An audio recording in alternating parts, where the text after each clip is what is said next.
Kita harus tegas, tapi juga humanis.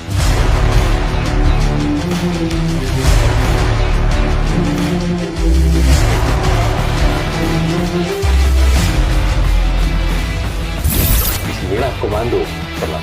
Nah, inilah pentingnya bagaimana komandan-komandan satuan itu harus betul-betul menekankan kepada prajuritnya bahwa kamu tidak lupa hukum.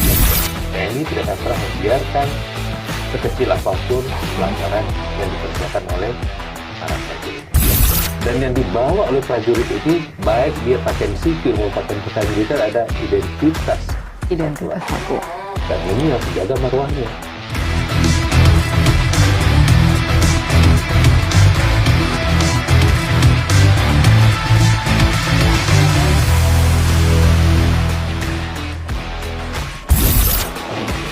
Assalamualaikum warahmatullahi wabarakatuh.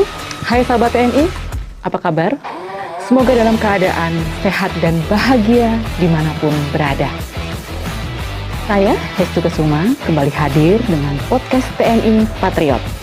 Podcast TNI Patriot yang memberikan informasi dan wawasan mengenai dunia militer. Tentu, saya tidak sendirian. Telah hadir narasumber spesial, seorang polisi militer yang biasa disingkat PM. Beliau adalah Dan Puspom TNI, Laksamana Muda TNI Edwin SH Mhan MH. Apa kabar Bapak? Alhamdulillah, terima kasih banyak. Sepertinya hari ini baru saja melaksanakan upacara ya Bapak ya? Benar, hari ini kita baru selesai melaksanakan upacara gelar operasi penegakan ketertiban dan operasi justisi sepanjang tahun 2023. Tadi Bapak Panglima TNI berkenan sebagai inspektur upacara dan dihadiri juga oleh Kepala Staf Angkatan. Wow. Dari darat, laut, dan udara? Ya, termasuk juga rekan kita yang dari kepolisian. Tadi hadir mewakili Kapolri, tadi Propam. Ya, insya Allah mudah-mudahan ini merupakan wujud sinergitas kita dalam upaya penegakan disiplin para prajurit TNI. Bapak sebagai Komandan Puspom TNI, kalau untuk Puspom TNI memiliki fungsi dan tugas seperti apa Bapak? Kalau kita melihat kedudukan Puspom TNI sebagai badan pelaksana pusat di tingkat Mabes TNI yang bertugas untuk membantu Panglima TNI di dalam menyusun kebijakan-kebijakan yang terkait dengan fungsi-fungsi dari polisi militer itu sendiri. Baik. Kalau kita melihat ada 8 fungsi polisi militer, mulai dari fungsi terkait dengan penyelidikan kriminal dan pengamanan fisik, kemudian fungsi untuk penegakan disiplin, kemudian penegakan hukum, kemudian fungsi penyidikan. Jadi tadi penyelidikan, habis itu penyidikan.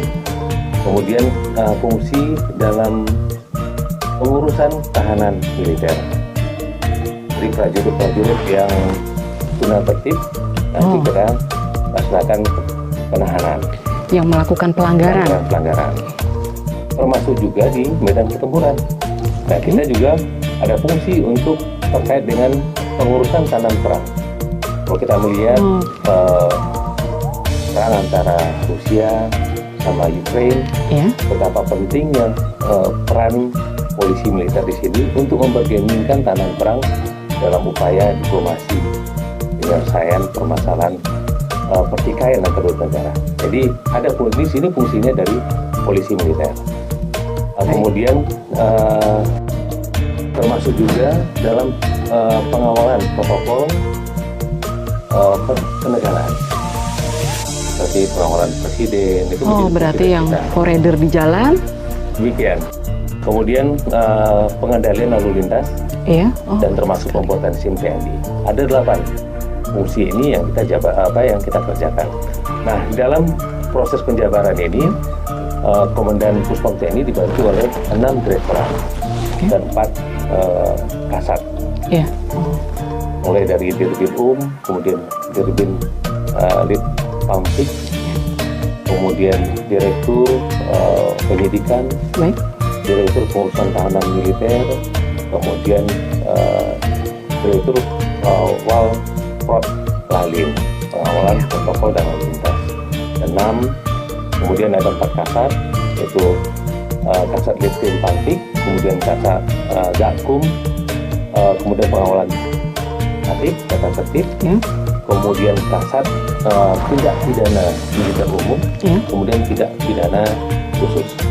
Jadi ada perbedaan. Kalau yang militer umum itu yang tercantum dalam kitab undang-undang hukum pidana dan kitab undang-undang hukum pidana militer.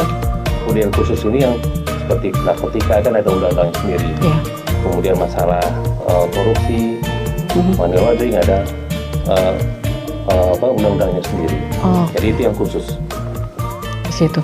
Kalau untuk Bapak kan di Puspom TNI Bapak ya, di pusat POM TNI-nya. Kemudian kalau untuk yang di angkatan Bapak, itu hubungannya seperti apa?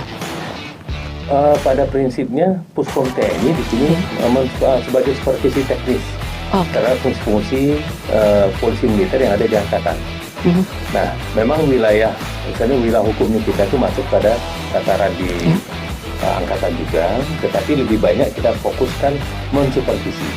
Ya, apabila ada prajurit yang melaksanakan pelanggaran di angkatanlah yang pertama kali melaksanakan tindakan, dan manakala kita perlu masuk, kita akan masuk ke dalam membantu penyelesaian permasalahan yang ada di angkatan. Itu yang hubungan kerja yang ada selama ini. Kemudian wilayah kerjanya Puspom TNI ini seluruh Indonesia, termasuk juga luar negeri. Jadi prajurit kita yang berada di luar merupakan kewenangan bagi kita untuk melaksanakan penyelidikan maupun penyidikan apabila mereka melaksanakan pelanggaran aturan-aturan yang berlaku. Jadi hubungannya antara pusat PM kemudian juga angkatan seperti itu.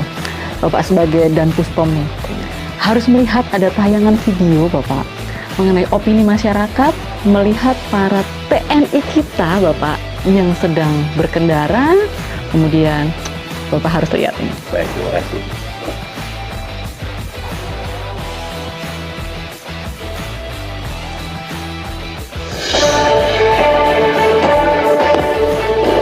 Masuk jalur busway Pak. Tapi kalau TNI kadang suka ada yang masuk juga Pak, kayak gitu. Pengguna lampu strobol Pak, itu kalau bisa jangan terlalu hargai juga lah pengguna jalan yang lain gitu. Selama ini udah bagus, tapi masih ada yang ngebut. Kadang-kadang ya 1-2 lah. Biar istilahnya dia benar-benar dikasih tahu lah. Saya juga waktu itu pengen ngadu sama siapa nih, macam kayak strobol sampai dia sampai silau ke mata gitu kan. Saya tuh kadang-kadang pengen ngomong, sebenarnya ada di sini nih bapak-bapak, jadi tolong sampaikan aja ke pimpinan bapak lah, jangan sampai saya arogan di jalan. Alhamdulillah semenjak sekarang ini mau di Jalan Mabas tuh apa, alhamdulillah ada perkembangan Pak. Ya, jadi untuk angkatan itu nomor 1 dah sekarang untuk diutamain Pak. Kedepannya semoga merayat, selalu sukses. Amin. Amin. Opininya positif dan negatif ada semua. Bagaimana Pak? Saya lihat opini ini tadi kan sudah mengarah sebagian besarnya ke positif. Yang mudah-mudahan ini yang kita harapkan. Memang 1-2 masih ada pelanggaran-pelanggaran, khususnya dalam tataran tertib berlalu lintas. Penekanan Panglima TNI jelas bahwa fasilitas yang diberikan kepada kita, termasuk juga pengawalan, itu harus mengikuti aturan yang berlaku. Penekanan beliau jangan sampai arogan di berlalu lintas. Kemudian hargai pengguna lalu lintas yang lain. Apabila traffic light menyatakan kartu merah, ya kita berhenti. Dan kita harus memberikan contoh. Berat bagi kita memang untuk menjadi contoh itu. Tapi apabila kita ikhlas mengerjakannya, melaksanakannya, insya Allah mudah-mudahan. Dan dilihat dari kan bagaimana opini sekarang sudah mulai baik. Karena itu keikhlasan yang dipahami oleh semua bagian, oleh prajurit di dalam tertib berlalu lintas. Kemudian dari beliau juga jangan sampai penekanan beliau berlalu lintas batasan-batasan ketentuan itu ada, dan ini yang harus kita indahkan bersama-sama. Jangan sampai arogansi itu muncul dari kita, membuat opini masyarakat berbalik.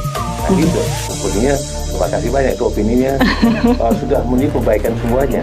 Memang ada beberapa hal yang harus kita evaluasi secara bertahap.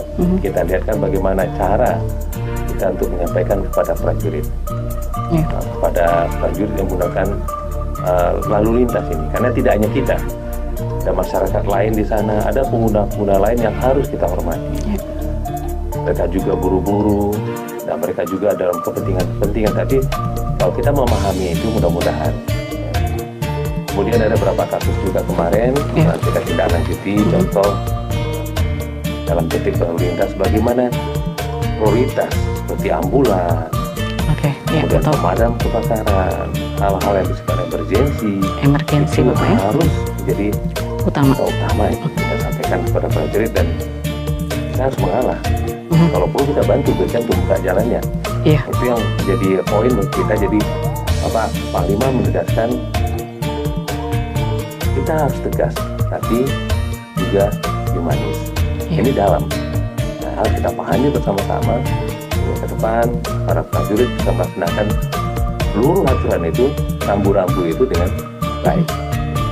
Apalagi tadi sudah dibuka dengan gelar upacaranya Bapak ya. Berarti selama 1 tahun besok penertiban kita kan selama 1 tahun. Jadi selama tahun 2023 itu kan berlangsung operasi menegakkan ketertiban, kemudian penegakan hukum.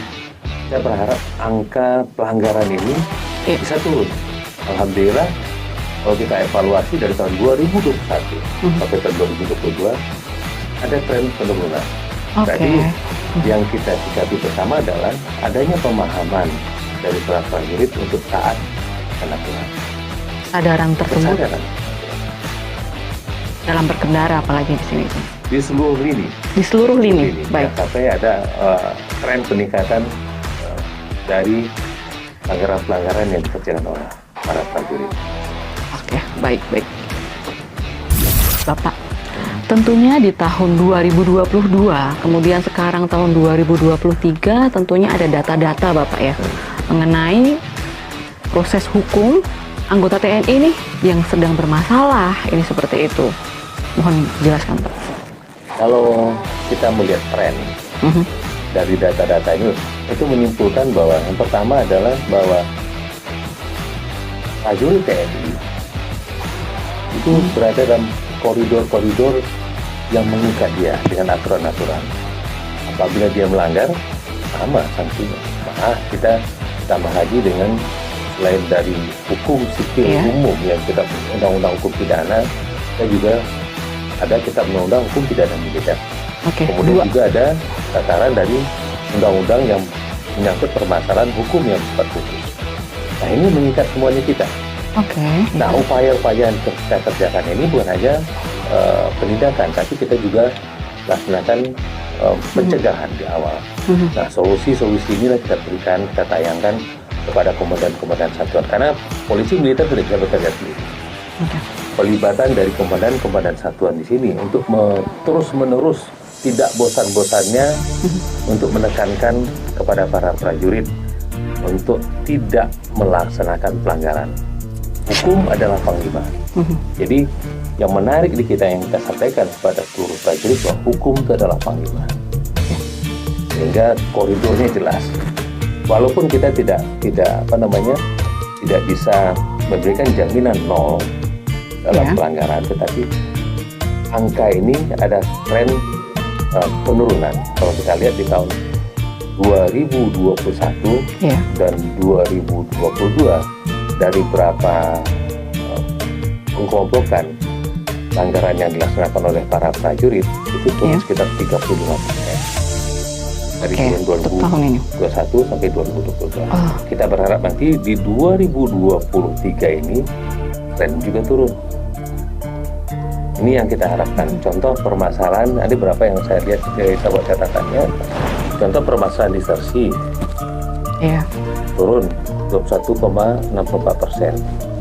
dari 842 kasus menjadi 659 kasus yang kita proses hukum. Itu yang desersi. Desersi. Kemudian pelanggaran lalu lintas tadi yang sampai tadi kita proses.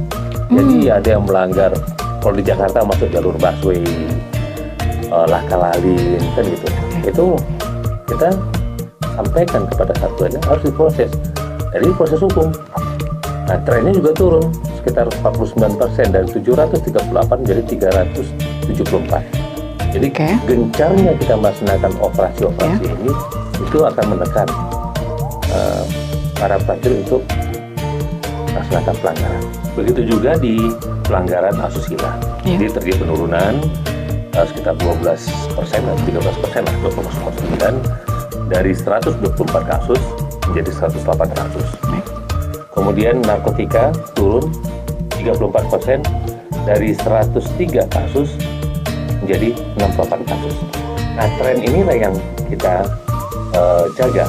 Tren penurunan berhasil prajurit paham, kemudian komandan satuan itu juga tidak tidak henti-hentinya menekankan kepada prajurit, sehingga setiap saat diingatkan.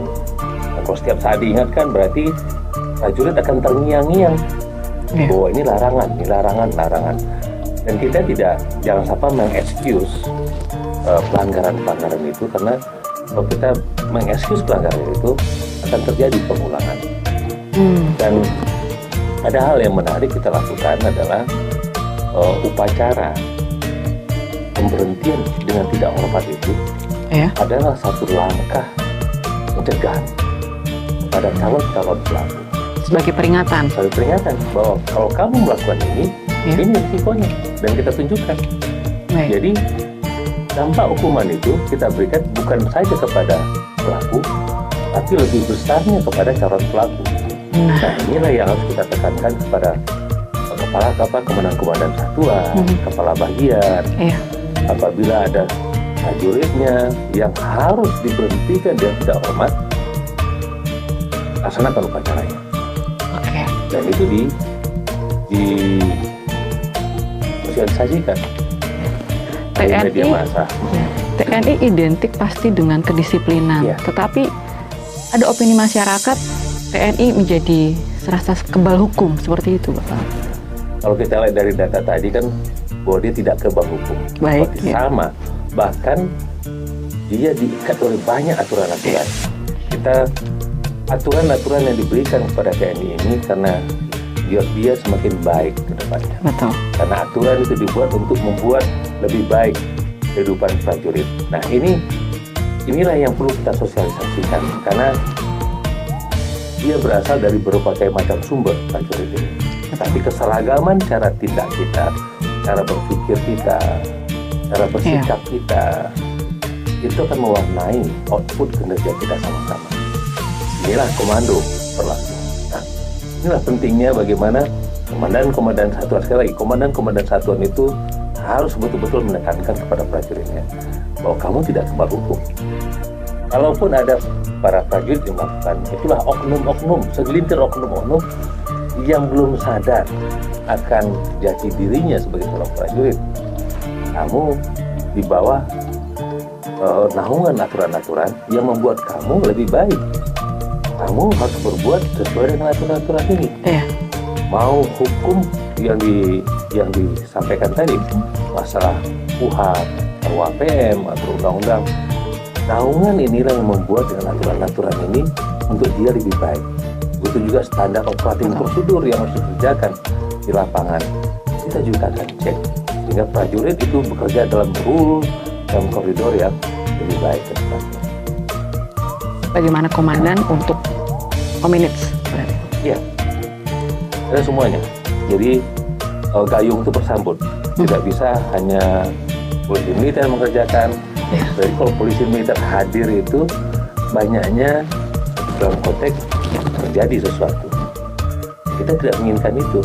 Kita ingin prajurit kita itu aman, nyaman, dia melakukan pekerjaan dipayungi oleh aturan-aturan yang jelas dan tegas. Dan saksi-saksi ini harus kita sampaikan ke prajurit. Karena banyak prajurit kadang-kadang alfa dalam memahami ini. Oh, baik. Karena emosi sesaat. Yang kita lihat ada beberapa kejadian-kejadian yang ada.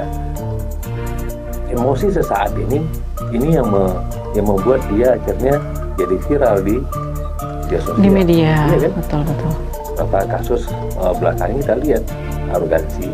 Oke. Karena disinilah kita sampaikan ke mereka bahwa prajurit ini kamu dibekali, diseleksi, dites dengan segala macam, kemudian dikasih aturan biar kamu lebih bisa menahan diri.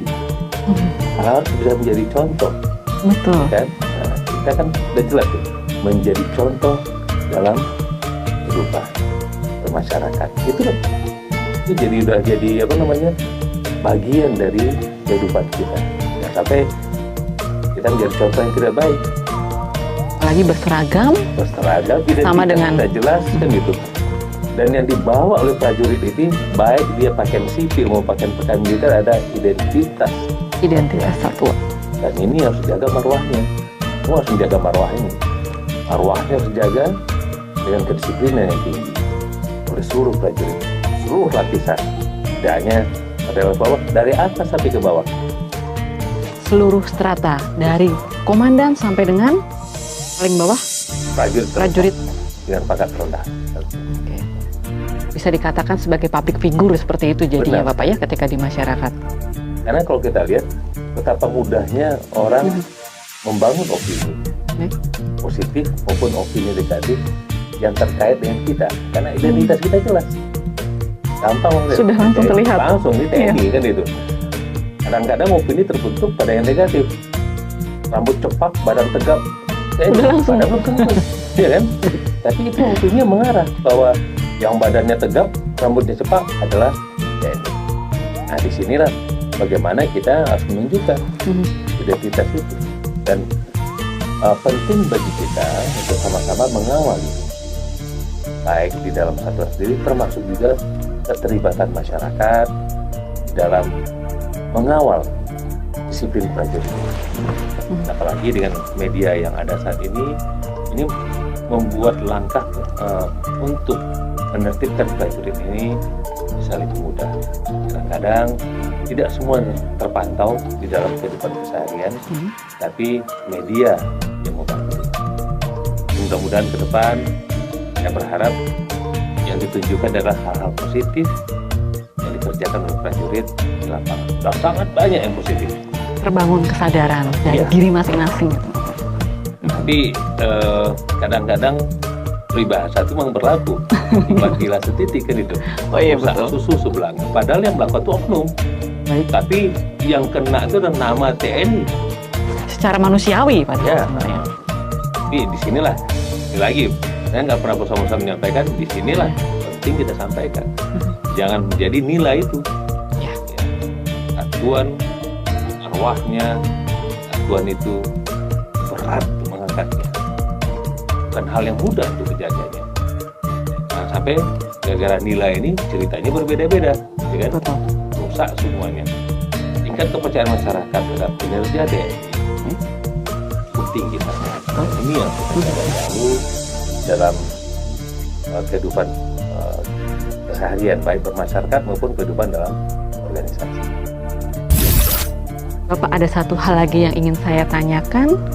Apabila ada masyarakat Bapak yang terjadi benturan atau gesekan dengan anggota TNI sendiri, mereka harus melapor kemana? Itu Pak. Terima kasih. Sebenarnya masyarakat nggak perlu bingung lagi, nggak perlu ragu lagi. Iya.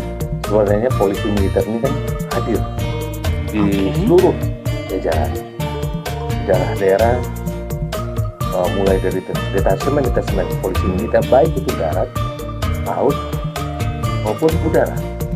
Jadi apabila ada hal-hal yang terkait dengan tindakan-tindakan prajurit yang tidak sepantasnya, bisa langsung laporkan, dan laporan polisi ini pasti akan kita tindak lanjut. Dan kita memantau, sampai saat ini kita memantau proses-proses hukum pelanggaran-pelanggaran yang dikerjakan oleh para prajurit seperti yang saya sampaikan. Nah, ini merupakan pantauan dari waktu ke waktu, tahun ke tahun, sehingga inilah yang kita inginkan ke depan, bahwa prajurit dan masyarakat Ya. harus saling mengisi di sini. Kalau prajuritnya salah, masyarakat harus sampaikan, jangan sampai dibiarkan.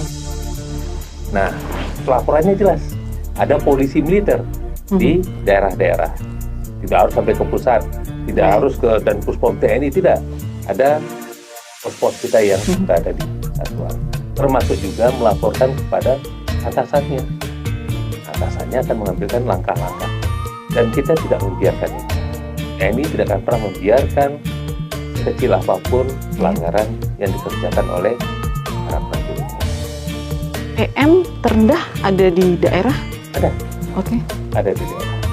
Koramil apa? Kita di tataran Kodim, Kodim, oke. Kodim ada. Dan kita ada juga ada propos Baik. yang akan menjembatani proses hukumnya apabila itu terkait dengan permasalahan hukum. Tapi pada level disiplin, propos bisa mengambil langkah-langkah untuk tindakan yang harus diambil oleh atasan. Itu atasan yang berhak menghukum ankum-ankumnya dari para prajurit itu sendiri. Baik, dari laporan tersebut bisa langsung ada tindakan-tindakan yang dilakukan. Nah, sahabat TNI, sudah jelaskan tadi, bila terjadi benturan atau gesekan dengan anggota TNI, sudah jelas harus melapor kemana. Bapak, terima kasih banyak penjelasannya, sangat-sangat mudah diterima, kemudian unek-unek yang dari masyarakat pun sudah terjawab semua di sini, Bapak. Terima kasih banyak. Terima kasih banyak, Mbak. Sahabat TNI, TNI sebagai penjaga kedaulatan NKRI memiliki tanggung jawab besar, demikian pula di masyarakat. Tingkah polanya menjadi sorotan. Penegakan disiplin dan ketertiban oleh POM TNI menjadi cara untuk membuktikan bahwa TNI sadar hukum, bukan kebal hukum. Saya, Hestu Kusuma bersama Dan Puspom TNI, Laksda TNI Edwin, pamit undur diri.